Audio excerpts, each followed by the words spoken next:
नमस्कार, doctor mommy चॅनलमध्ये तुम्हा सर्वांचं खूप खूप खूप स्वागत आहे। मी डॉक्टर पंकजा पाटील साळुंखे।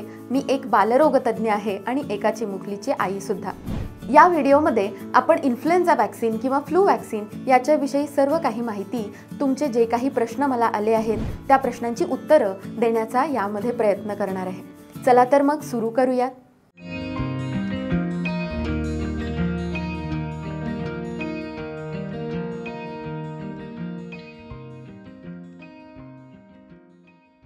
पावसाळा आला म्हटलं की सगळ्या बाळांना एकदा ना एकदा तरी फ्लू होतोच।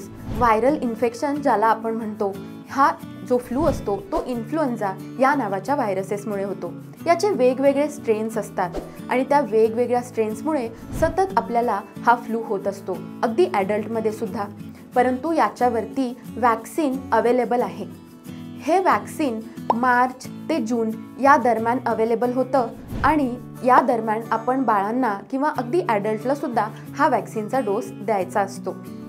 हा डोस शक्यतो 6 महिन्याच्या पुढच्या बाळांना देतात। जर तुमचं बाळ अगदी फर्स्ट टाइम वॅक्सीन घेत असेल तर मात्र बाळाला 2 डोस द्यावे लागतात। हे डोस 1 महिन्याच्या अंतराने दिले जातात, परंतु त्यानंतर मात्र दरवर्षी 1 डोस घ्यावा लागतो।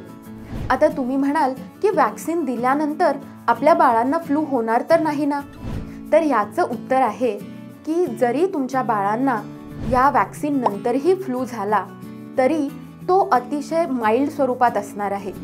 तो सिव्हिअर असणार नाही, म्हणजेच त्याला ॲडमिट करण्याची शक्यता भासणार नाही, कारण या वॅक्सीनमुळे बाळाच्या शरीरामध्ये या इन्फ्लुएन्झा व्हायरसशी लढण्यासाठी शक्ती आपण दिलेली असते। त्याच्यामुळे अगदी माइल्ड इन्फेक्शन होऊ शकतं, परंतु प्रॉपर सिव्हिअर इन्फेक्शन होणार नाही।